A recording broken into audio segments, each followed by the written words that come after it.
আজকে হঠাৎ করে প্ল্যান হলো আর ছোট পিসির বাড়িতে চলে এসেছি।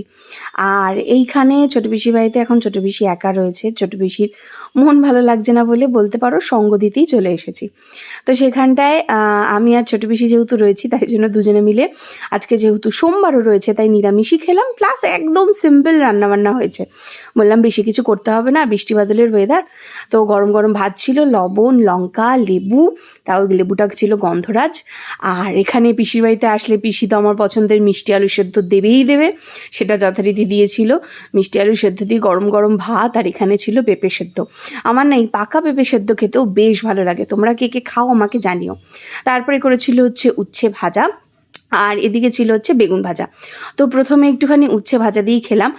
আর উচ্ছে ভাজা মানে উচ্ছেটা না খেতে আমার বেশ ভালোই লাগে। আর তারপরে করেছিল একদম সিম্পল মুগ ডাল। যেহেতু নিরামিষ তাই জন্য বেশি কিছু করেও নি, আর আমি বারণও করেছিলাম, পিসি চেয়েছিল করতে কিন্তু আমি বললাম না, করতে হবে না। তো এখানটায় মুগ ডালটা শুকনো লঙ্কা দিয়ে ভালো করে মেখে নিয়েছিলাম, তার সাথে নিয়ে নিলাম একটুখানি বেগুন ভাজা। আর আরেকটা জিনিস যেটা হচ্ছে আজকে সকালবেলায় রুটি দিয়ে খাওয়ার জন্য পিসি হচ্ছে আলু কুমড়ো ভেজেছিল, সেটাও একটু দুপুরবেলায় খেয়ে নিয়েছি।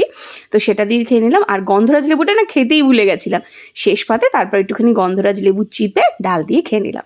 তো আজকে দুপুরবেলার এই সোমবারের নিরামিষ মেনু কেমন লাগলো জানিও অবশ্যই।